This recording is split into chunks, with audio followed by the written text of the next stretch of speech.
Oklahoma Gardening is a production of the Oklahoma Cooperative Extension Service as part of the land grant mission of the Division of Agricultural Sciences and Natural Resources at Oklahoma State University, dedicated to improving the quality of life of the citizens of Oklahoma through research-based information. Underwriting assistance for our program is provided by the Oklahoma Department of Agriculture, Food, and Forestry, helping to keep Oklahoma green and growing. Today on Oklahoma Gardening, host Casey Hentges visits a new shade and water conservation display at the Myriad Botanical Gardens. We stop in at the Epperly Heights Elementary School garden in Del City. There's a sneak peek of a new Girl Scout camp in Oklahoma City, and Barbara Brown cooks pasta e fagioli.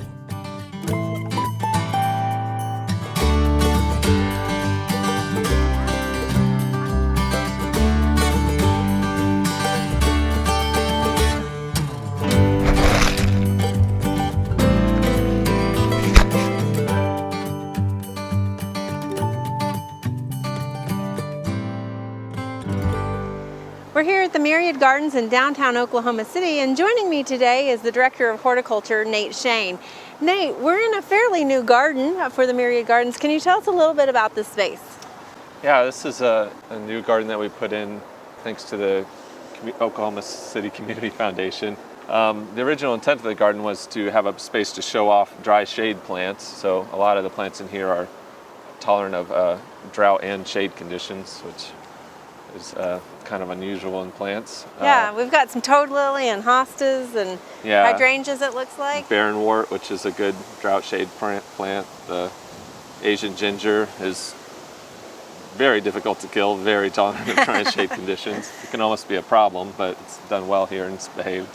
So how are you, is there no irrigation, or how are you handling the irrigation in this situation? And we do have irrigation, and we have pop-up sprays around the outside, which is sort of the normal kind of irrigation that we have throughout the gardens. But in this middle bed here, this island bed, we put in a special micro spray irrigation system to kind of demonstrate to homeowners how they could put in their own easy to install irrigation system. It's actually set up so that we put in a normal garden faucet over there, and it's attached just like somebody could attach irrigation to their home faucet. Yeah, I know a lot of homeowners have this situation of wanting to plant under a tree and how to handle that. Obviously the tree roots suck up a lot of moisture, and so it looks like your plants are doing well under these roots. Yeah, a couple of years it's been in here, everything's going well. The biggest problem that we've had is just rabbits eating stuff, which is a little hard to control, but surviving. It is what it is, yeah. There's always something. But so on the irrigation you've put in here, it's not the major irrigation system that manages the Myriad Gardens. You've got a home situation. So do you use that for teaching demonstrations? Yeah, we definitely have classes that we come out here, and the irrigation timers on here is a battery-powered irrigation timer that you can go to a box store or any irrigation store and purchase and hook up to your faucet. So it's set to automatically run in the morning, but during a class we'll turn it on and let people see all the different kind of elements that we have out here and turn it on several times.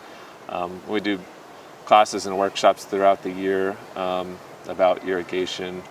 The last class we had people out here, and we had them all the different parts that they can use in the irrigation system. They got to put them together and try it out and build their own little irrigation system there. So. And I would imagine your website would be the best place to find out for future classes? Yep, all our classes are on our website. Okay, and I even love that you have signage here. So there's some interpretation as you're walking through here in case you miss one of the classes. You've got all the parts laid out on the signage. Yeah, I think this is a well-developed sign that shows all the different parts that you need to put in your own system. And I think it's important for people to know that there are battery controllers, because a lot of times we think with water you also have to have electricity. But yeah, the real complicated in-ground systems with the PVC pipe, there are other ways to do it that work really well, particularly if you're doing pots or just have a row of shrubs or a small vegetable garden. All right, so this is a great demonstration garden for homeowners to get ideas not only on irrigation but also plant material for their shade garden. Yep. Thank you, Nate. Welcome.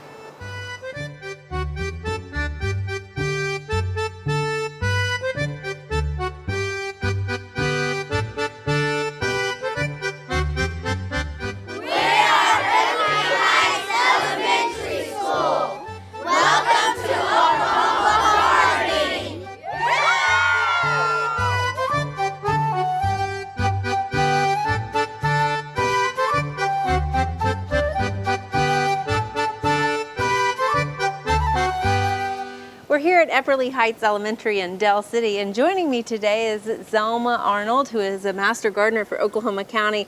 And Zelma, tell us a little bit about how you got involved here at this school.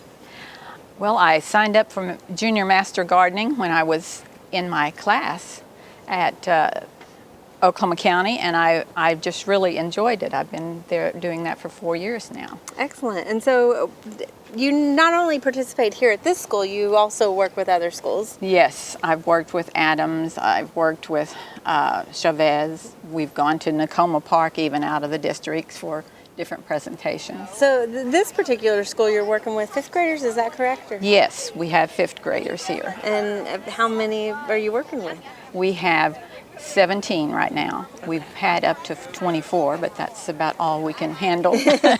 Our garden space is kind of small, so. But I think that's kind of important to know, that it doesn't take a lot of room to teach something like this. So we're in a fairly small garden bed, but you get a good classroom around this. How long does a lesson, or how often do you come into the classroom?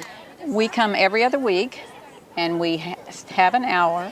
We take the first 15 minutes to go over the lesson of the day, and then we come out to the garden for the last 30, 45 minutes, however soon we can get them back in. And they do the planting, they do the care of it.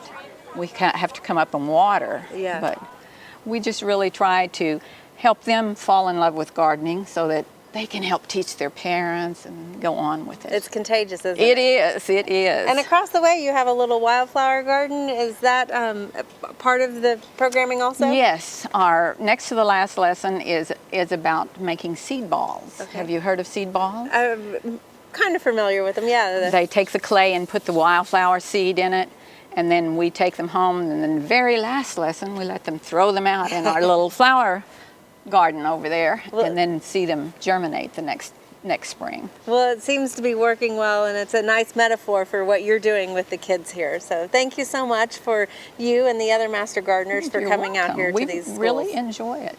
Thank you.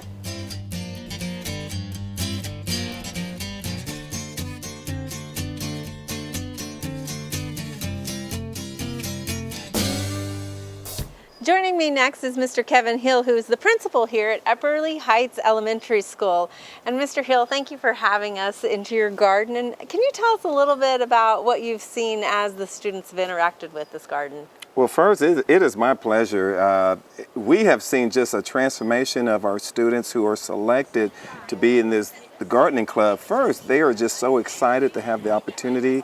And when the Master Gardeners first started this, what we have found was a range of our students could participate. Those who are gifted and talented, those who are in special education in classes, those who have some concerns in the classroom. Once you're out here, the playing field is level, and you see that they all have the opportunity to work, get their hands dirty, learn, interact, and teamwork. So it's been fantastic. That's amazing. And is your staff involved as well in this? I know the Master Gardeners play a big role. Can you tell us a little bit about that relationship between the staff and the extension personnel? Sure. Our staff, our counselor, and we have an amazing counselor. She works with the Master Gardeners. My role is to support, pay for things as needed, and just to make sure our staff understands that it's a viable thing to do to have our kids. And so our teachers are involved to make sure our children are here on time, and it's just a great a relationship. I say a school relationship. That's amazing. And I would suspect that this might not be happening. I mean, normally I know the teachers are so busy with the curriculum and that sort of stuff. Well, I would say this, here case, it happens, but it's it's in a textbook. Right. It's on a paper. It's on a worksheet that says, here's what a tomato plant looks like. How exciting is that? And draw it or color it. That's what I experienced. But to have this, this is like a science class outside, and so the Oklahoma Garden and they just do a great job. As you see, things are growing. I mean, I'm kind of excited because I did not have this experience. So once, as a principal, it was introduced to me. I thought, sure, we have to have this. Well, it's great that you support this program. I know it's important for the principal and administration to be bought in to this activity as well. So thank you, and My thank you for pleasure. sharing your garden with us. Well, thank you. It's my pleasure.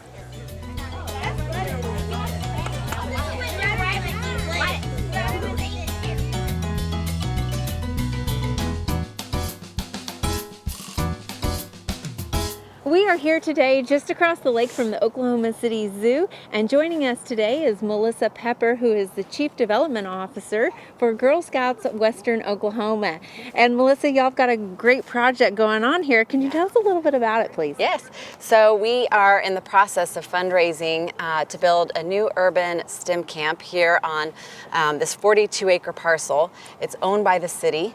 The zoo manages it. We'll be subleasing from the zoo. We'll be building on, a little less than half of it. And this camp will be a year-round camp for girls from Western Oklahoma or all of Oklahoma, or even nationally. We think there's a good chance it'll be a great destination for the other 112 Girl Scout councils. Yeah. Girls will be able to stay overnight and learn all about STEM. And so this is just now in the early stages. A little bit, you've done a lot of planning. You've got a great master plan. Tell us what facilities are going to be here.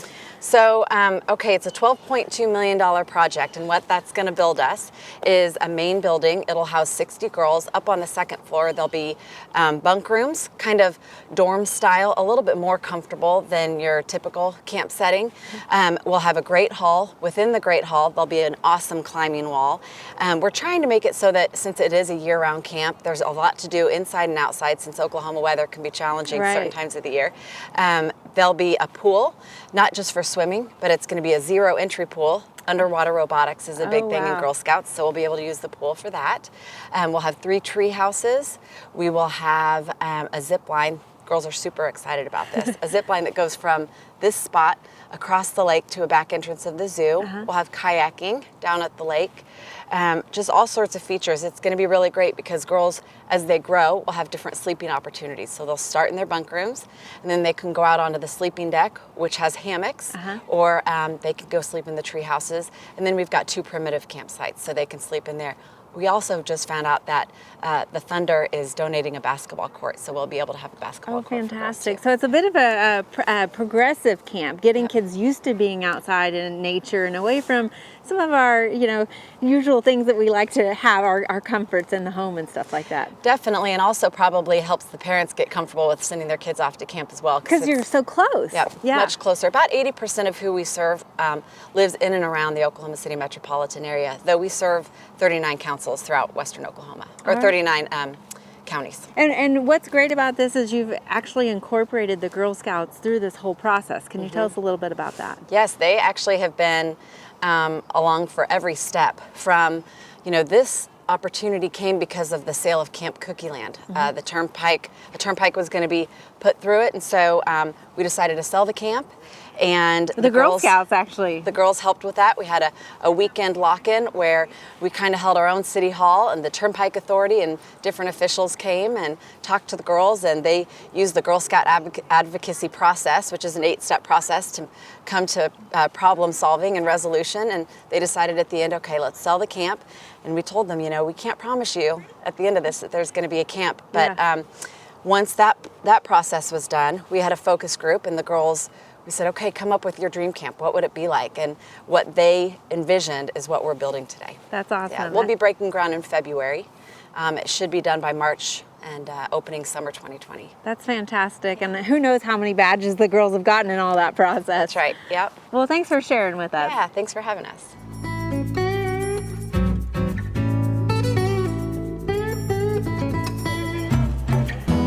We are joined by Ann Matheny, the Volunteer Development Specialist for the Girl Scouts Western Oklahoma. And Ann, you guys are having a lot of fun out here today. Can you tell us a little bit about how you're incorporating the Girl Scouts in this project? You bet. We are at our new urban STEM camp, science, technology, engineering, and math. Yes. We're very excited about it, and we wanted to get the girls involved. And so the easiest way to do that is bring them out here and help them earn a badge while they're learning about our new camp.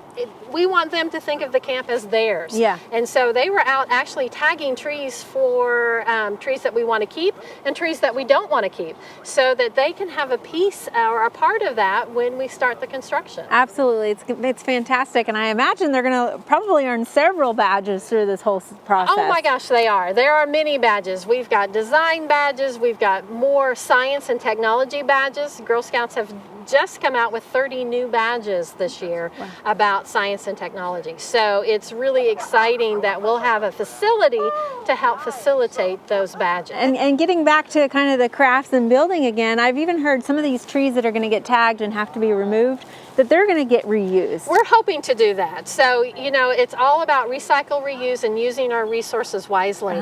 And we want to make sure that we're good stewards of the material that we have on site. And so if a tree has to be cut down, then we can have that tree milled and then have it available for projects. And so we don't know what those projects are yet, but that could be a troop coming out to build a bench on underneath a tree for a remembrance, or it could be a table that we use in the building. So it could be countless things. Well, that's fantastic, and it's going to be so exciting to see this really develop, and I'm sure the girls are enjoying every moment. And to start when you see it like it is, and then in 18 months, what it's going to be amazing. Well, that's fantastic. Thank you for sharing with us. Thank you for coming out today. Pasta plus beans. The amide of the pasta plus the amide of the beans create a really creamy soup that we call pasta e fagioli. You just heard the phrase pasta e fagioli. That means pasta and beans, and that's what we're going to do today. It is really simple, and to be honest, there is no definitive recipe. This is one of those recipes that developed over time based on where you were, what part of Italy, what part of the world you were in, what was available to you, what you were growing. So there's a lot of flexibility here, and I hope you'll enjoy trying it too. So what I'm going to do is I'm going to start with 3 tablespoons of olive oil. And the olive oil in Italy is wonderful, but you can also find some really nice olive oil varieties here. So we're going to put that in our pot. And you would wait for that to warm up. We may not have enough time while we're here today, but that's going to warm up fairly quickly. And to that, I'm going to add 1 medium onion or 1 cup of onion, whichever is going to work for you. Again, this is a soup, so it's not something, if you have 3/4 of a cup of onion from chopping up 1 onion, don't go chop up another one just to fill that out. I'm also going to do about a cup of carrots, and this is the same. Now, the recipe, one of them that I saw indicated it would be 1 medium carrot. I found the size of carrot I had, in order to get about a cup, I needed 2. So again, it's the same. The same with the celery. You just want to try and chop them all so that they're about the same size. What we're going to do on this is let those 3 ingredients simmer together or saute together in that olive oil. You can turn that down a little bit. I've got it on a medium high, and you just want it to go until the onion becomes translucent, so somewhere between 3 to 4 minutes. All right, we're not trying to fully cook these, we're just softening them up a bit. I'm going to add 2 cloves of chopped garlic or minced garlic, 1/4 of a teaspoon of crushed red pepper, and a teaspoon of a dried Italian seasoning.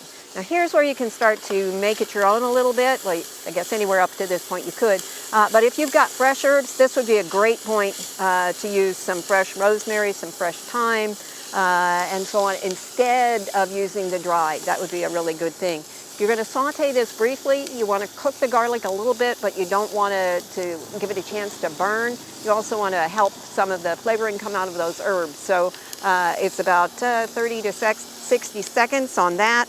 And then to that, I'm going to add a cup of chopped tomatoes. Now, I blanched the tomatoes and went ahead and chopped them up. They were fresh tomatoes. You could also use canned tomatoes so that you could make this more of a recipe that you could make from your pantry quite easily. And then I've got 6 cups of broth. I'm using chicken broth. You could use vegetable broth if you wanted to make it vegetarian. I've used a lower sodium variety simply because we're going to add ingredients later on. They're going to add some sodium to it. And I actually had a friend who spoke of traveling in Italy recently and said the food was too salty. So if you're used to a low sodium diet, some of these ingredients that we add will bump it up to a place where you might not be comfortable with it. So we've added those to it. We're going to bring it up to a boil, and when it boils, we're going to add the pasta. Now, you heard that the pasta that was used for this dish traditionally were the bad pieces. The pieces that were the trims that they re-rolled or recut in order to put them in. And it's a great thing to do if you're making your own pasta. Most of us don't. And so I'm going to show you a couple of alternatives if you're not going to go to that level where you're going to be making your own pasta. One thing that you can use that I'm using today is ditalini. And that's just small elbows. You can see here, not elbows, but small tubes, really short tubes that will cook fairly quickly. You could also use something like fettuccine or linguine, but instead of using it like this, you're just going to break it up into smaller pieces, and then it becomes bad pieces. So those are a couple of alternatives. You could use other kinds of pasta too. If you have lasagna noodles that you often the boxes you don't need the same number that come in the box, and so if you got a couple of those left, you can break those up and put those in. Now, how long your pasta is going to cook is going to depend on which one of those options you choose. You want to cook your pasta until it's al dente, which means to the tooth, not too tender, so it's still got a little bit of bite to you, because it's not the last thing going in the pot, and when it's done, it's not when you take it off. So if you cook it too long, you're going to overcook the pasta.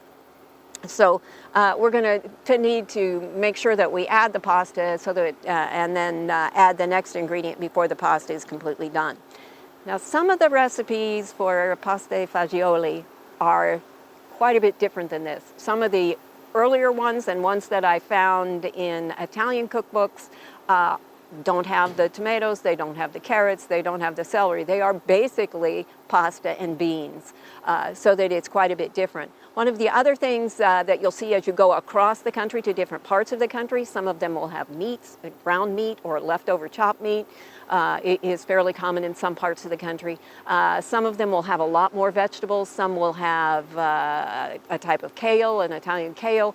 So there's a lot of variation, again, depending on what part of the country you're in. So the recipes are fully dependent from a traditional standpoint of where they're located in the country and what they can grow. That's what they'll put in. This would be a low-income dish, the peasant dish, and so they're not going to have fancy things. They're not going to have much meat, and so meat was not part of this. Although they did raise hogs in this part of the country, they wouldn't have been eaten in quantity. So those are just some of the differences. When this gets up to a boil, I'll add the pasta. We'll cook it for the ditalini. It's about 6 minutes till it's al dente, and then we'll come back and finish it off. When your pasta is done, make sure that you check it, bite into it, and make sure that it's done. Again, you've got a little bit more cooking to do. What we're going to add now, we've got the pasta in our pasta fagioli, but we don't have any beans. So we're going to add cannellini beans to it. This would be the traditional bean that would be used in most parts of Italy. However, remember, you don't live in Italy, so we're going to talk in a minute about what you can use if you can't find those. Sometimes they are harder to find here. I'm also going to add to it a half of a teaspoon of black pepper, a half of a teaspoon of kosher salt, and a fourth of a cup of freshly chopped parsley. Now here again, if you wanted to actually add some vegetable to it, you could add some chopped kale cut into ribbons, or some spinach instead of the parsley or in addition to it. This basically just needs to be hot, so basically that's done. So we're going to give that a couple of minutes, and while that finishes up, I'm going to look over here briefly. Here's a tomato, just an example of how it's blanched, a very shallow X on the bottom in boiling water for 30 seconds, 30 to 60, depending on how ripe it is, and that skin is going to peel right away. But these are the beans. Here's dried beans. I could not find dried cannellini beans. These are Great Northerns, and these are also Great Northerns that are canned. Remember, this is something that you could make directly from your pantry. So I was looking for canned beans. You could also cook your beans ahead, freeze them, and have them ready in the freezer, and you could do the same thing with those.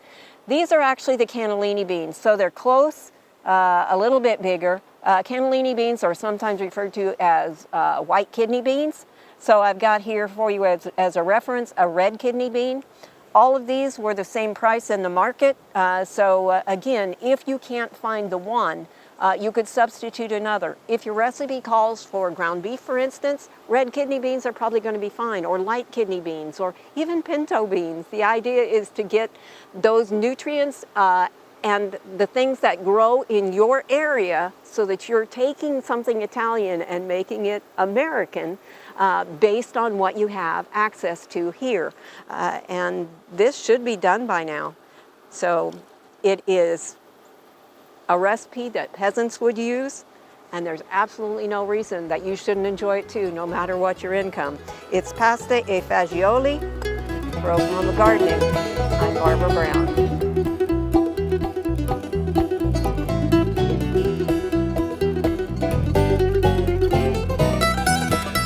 There are lots of great horticultural events this time of year. Be sure and consider these activities when you're making your plans for the weeks ahead.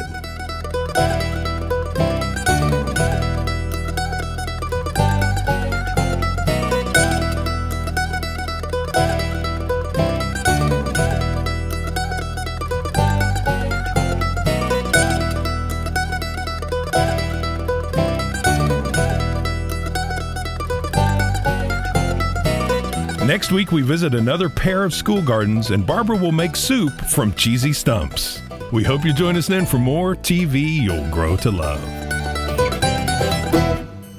To find out more information about show topics, as well as recipes, videos, articles, fact sheets, and other resources, including a directory of local extension offices, be sure and visit our website, oklahomagardening.okstate.edu. And we always have great information, answers to questions, photos, and gardening discussions on your favorite social media as well. Join in on Facebook, Twitter, and Instagram. You can find this entire show and other recent shows, as well as individual segments on our Oklahoma Gardening YouTube channel. And tune in to our OK Gardening Classics YouTube channel to watch segments from previous hosts. Oklahoma Gardening is produced by the Oklahoma Cooperative Extension Service as part of the Division of Agricultural Sciences and Natural Resources at Oklahoma State University. The Botanic Garden at OSU is home to our studio gardens, and we encourage you to come visit this beautiful Stillwater jewel. We would like to thank our generous underwriter, the Oklahoma Department of Agriculture, Food, and Forestry. Additional support is also provided by Pond Pro Shop, Greenleaf Nursery and the Garden Debut Plants, the Oklahoma Horticultural Society, and the Tulsa Garden Club.